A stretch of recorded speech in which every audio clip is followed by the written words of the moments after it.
부형들아, 내가 지금 여러분 앞에서 변명하는 말을 들으라. 그들이 그가 히브리 말로 말함을 듣고 더욱 조용한지라 이어 이르되 나는 유대인으로 길리기아 다소에서 낳았고 이 성에서 자라 가말리엘의 문화에서 우리 조상들의 율법의 엄한 교훈을 받았고 오늘 너희 모든 사람처럼 하나님께 대하여 열심히 있는 자라.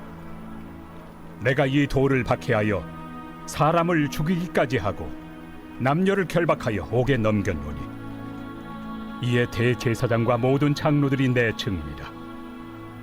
또 내가 그들에게서 다메섹 형제들에게 가는 공문을 받아가지고 거기 있는 자들도 결박하여 예루살렘으로 끌어다가 형벌받게 하려고 가더니 가는 중 다메섹에 가까이 갔을 때 오정쯤 되어 후련히 하늘로부터 큰 빛이 나를 둘러 비치매 내가 땅에 엎드러져 들으니 소리 있어 이르되 사울아 사울아 내가 왜 나를 박해하느냐 하시거늘 내가 대답하되 주님 누구시니이까 하니 이르시되 나는 내가 박해하는 나사렛 예수라 하시더라. 나와 함께 있는 사람들이 빛은 보면서도 나에게 말씀하시는 예 소리는 듣지 못하더라. 내가 이르되 주님 무엇을 하리이까? 주께서 이르시되 일어나 다메섹으로 들어가라. 내가 해야 할 모든 것을 거기서 누가 이르리라 하시거늘 나는 그 빛의 광채로 말미암아 볼 수 없게 되었으므로 나와 함께 있는 사람들의 손에 끌려 다메섹에 들어갔노라. 율법에 따라 경건한 사람으로 거기 사는 모든 유대인들에게 칭찬을 듣는 아나니아라 하는 이가 내게 와 곁에 서서 말하되 형제 사울아 다시 보라 하거늘 즉시 그를 쳐다보았노라. 그가 또 이르되 우리 조상들의 하나님이 너를 택하여 너로 하여금 자기 뜻을 알게 하시며 그 의인을 보게 하시고 그 입에서 나오는 음성을 듣게 하셨으니 내가 그를 위하여 모든 사람 앞에서 내가 보고 들은 것의 증인이 되리라. 이제는 왜 주저하느냐? 일어나 주의 이름을 불러 세례를 받고 너의 죄를 씻으라 하더라. 할렐루야. 오늘도 온라인 말씀 묵상을 통하여 하루를 주님의 말씀으로 시작하시는 성도 여러분 되기를 주님의 이름으로 축복합니다. 여러분, 사람은 잘 변하지 않습니다. 아무리 훌륭한 상담가를 만나더라도 아무리 좋은 교육을 받았더라도 한번 고착된 생각과 가치관은 쉽게 바뀌지 않는 것입니다. 그러나 신앙생활은 다릅니다. 아무리 좋은 신학 공부를 하였다고 해도 또 오랫동안 신앙생활을 하셨다고 해도 주님 앞에서는 언제나 생각이 유연해야 하고 내 생각과 신념을 내려놓을 수 있어야 하는 것입니다. 예수님을 직접 만난 사람 중에서 예수님의 말씀을 듣고 돌이킨 사람이 있는 반면 그렇지 못한 사람도 있습니다. 대표적인 사람으로 마태복음에 등장하는 부자 청년의 이야기를 예로 들 수 있습니다. 청년은 부자였고 어려서부터 모세의 율법을 철저히 잘 지킨 사람이었습니다. 그러나 주님은 그의 전반적인 신앙 가치관을 건드시면서 너의 소유를 팔아 가난한 자들에게 나눠주고 너는 나를 따르라 말씀하십니다. 이 말씀에 부자 청년은 순종할 수 없었습니다. 그의 생각이 예수님을 만나고서도 바뀌지 않았던 것입니다. 여러분, 우리는 주님의 말씀 앞에서 우리의 생각과 신념이 유연해져야 합니다. 아무리 생각해도 내 생각이 맞다고 여겨질 그때가 가장 위험한 때입니다. 본문에 등장하는 바울 선생님 또한 자신이 배운 바에 따라 열심을 다해 신앙생활을 했던 사람입니다. 하지만 잘못된 열심으로 한참을 잘못 걸어갔던 것입니다. 바울 선생님은 오늘 본문을 통해 자신을 만나주신 예수 그리스도, 내가 어떻게 하다가 예수님을 믿는 사람을 잡던 사람에서 예수님의 복음을 전하는 사람이 되었는지 자신을 죽이려 달려드는 사람들에게 담대히 선포했던 것입니다. 본문 3, 4절입니다. 바울 선생님은 길리기아 다소에서 태어난 유대인입니다. 그는 당시 최고 선생님이었던 가말리엘 문화에서 배웠고 정통 유대인이었습니다. 그가 하나님에 대하여 열심히 얼마나 대단했는지 그는 정말 배운 대로 행동했고 심지어 목숨을 다해 충성하던 충성파였습니다. 하지만 그 열심은 잘못된 열심이었습니다. 자신 딴에는 충성을 다해 하나님을 섬기겠다고 예수 믿는 사람들 다 잡아서 옥에 넘겨주고 심지어 죽이는 일에 동참까지 했습니다. 그는 이 일이 하나님 앞에 옳고 맞다며 강한 신념을 가졌습니다. 여러분, 잘못된 신앙생활을 하면 할수록 공허해지는 것입니다. 그리스도인들을 잡아 옥에 넘기고 죽이는 일이 아무리 옳다고 여겨져도 마음 한구석이 늘 불편한 것입니다. 분명 하나님에 대한 열심이 있고 열정도 있지만 무엇인가 방향을 잃어버리면 그 공허함이 있다는 것입니다. 중요한 것은 그 불편한 마음이 들었을 때 하나님께로 돌이키는 것이 참 중요합니다. 나에게 불편한 마음이 들었을 때 그렇게 기도의 자리로, 말씀의 자리로 나아가는 겁니다. 여러분, 그러한 사람이 복이 있는 사람입니다. 내 생각이 너무 확고하더라도 마음 한편에 그래도 불편한 부분이 있다면 그 마음을 가지고 주께로 가져가서 지금 이게 맞는 것인지 여쭙고 기도하며 생각을 되돌리는 것, 그것이 복된 신앙생활입니다. 본문 5절입니다. 바울 선생님은 자신이 믿고 열심히 하던 일이 진리의 길인 줄 알았지만 그 길은 진리의 길이 아니었다고 고백하고 있습니다. 자신 딴에는 하나님을 누구보다 잘 섬기는 것이라고 굳게 믿어왔지만 오히려 주님을 박해하는 일에 앞장섰던 것이라는 것입니다. 그의 잘못된 열심이 얼마나 대단했는지 그리스도인들을 잡아오기 위해 멀리 다메섹까지 원정길에 떠날 정도였으니까요. 본문 7절 8절입니다.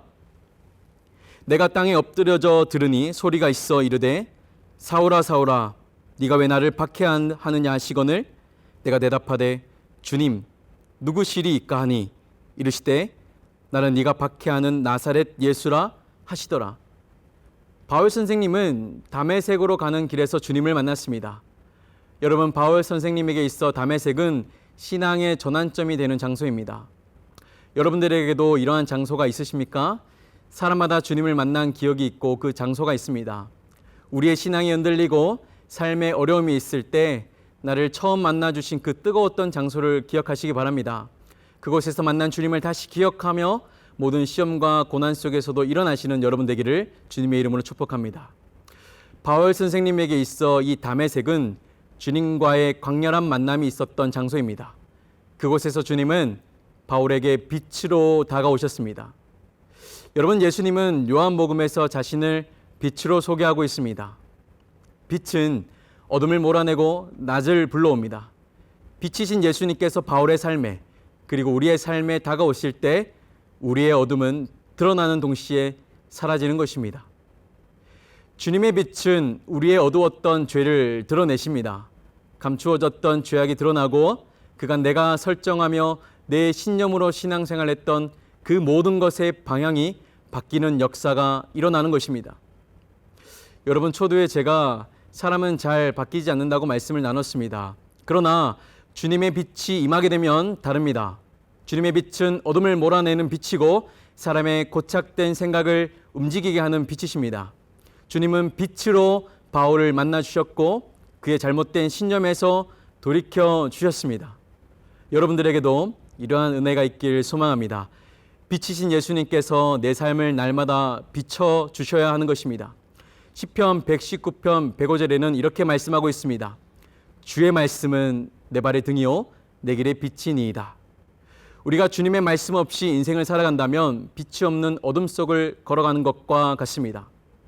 여러분들의 매일매일의 삶 가운데 하나님의 말씀을 가까이 하시고 그 말씀을 옳게 분별하고 그 말씀대로 살아갈 수 있는 여러분 되기를 주님의 이름으로 축복합니다.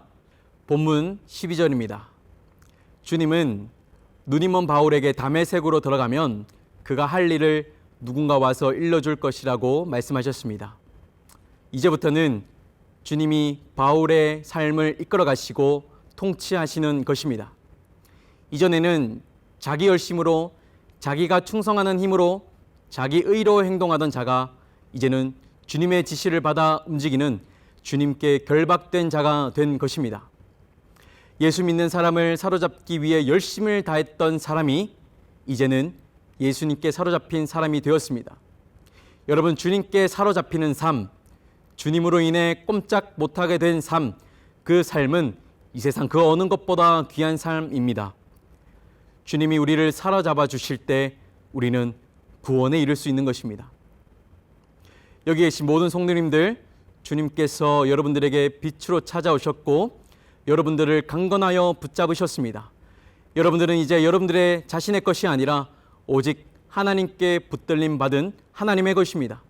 이제 우리는 우리를 위하여 살 것이 아니라 주님을 위하여 살아가는 인생이 되어야 하는 것입니다. 이러한 일에 주님은 사람을 붙이십니다. 바로 아나니아입니다.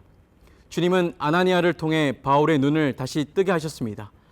본문 12, 13절입니다. 율법에 따라 경건한 사람으로 거기 사는 모든 유대인들에게 칭찬을 듣는 아나니아라 하는 이가 내게 와 곁에 서서 말하되 형제 사울아 다시 보라 하거늘 즉시 그를 쳐다 보았노라. 아멘. 여러분, 우리가 신앙생활을 하다 보면 아나니아와 같은 사람이 꼭 필요합니다. 우리가 신앙생활을 하다 보면 시력을 잃은 바울처럼 잘못 걸어갈 수도 있고 주님의 음성을 듣지 못하는 경우도 있고 주님을 보지 못하는 경우도 있습니다. 그럴 때 아나니아와 같은 중보자가 필요한 것입니다. 주님은 여러분들에게 아나니아를 만나게 하십니다. 아나니아를 통해 다시 보게 하시고 기도하게 하시고 또 일어나게 하십니다. 여러분 모두에게 아나니아와 같은 신앙의 동역자들이 생겨나길 주님의 이름으로 축복합니다. 마지막 본문 16절입니다. 여러분, 신앙생활은 주저함이 없어야 합니다. 주님 앞에서 주저하는 것은 올바른 것이 아닙니다. 예수님께서 베드로와 그의 형제 안드레에게 나를 따르라 말씀하실 때 그들은 배와 그물을 즉각 버리고 예수님을 따랐습니다.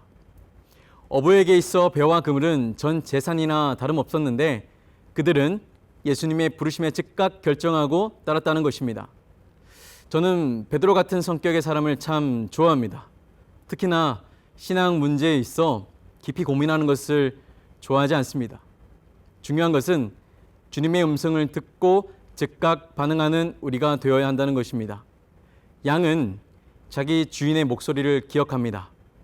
주인의 목소리를 들은 양은 먹던 풀도 그만 먹고 일제히 반응합니다. 바울 선생님은 자신을 죽이려고 돌을 든 많은 사람에게 자신이 어떻게 변하였는지 대변하였습니다. 내가 즉각 주님의 말씀에 반응하지 않을 수 없었고 진리의 복음을 전하지 않을 수 없었다는 것을 말하고 있는 것입니다. 사랑하는 성도 여러분, 바울 선생님은 아시아에서 온 유대인들의 모함으로 인해 사람들에게 매를 맞았습니다. 너무나도 억울한 일을 당했습니다.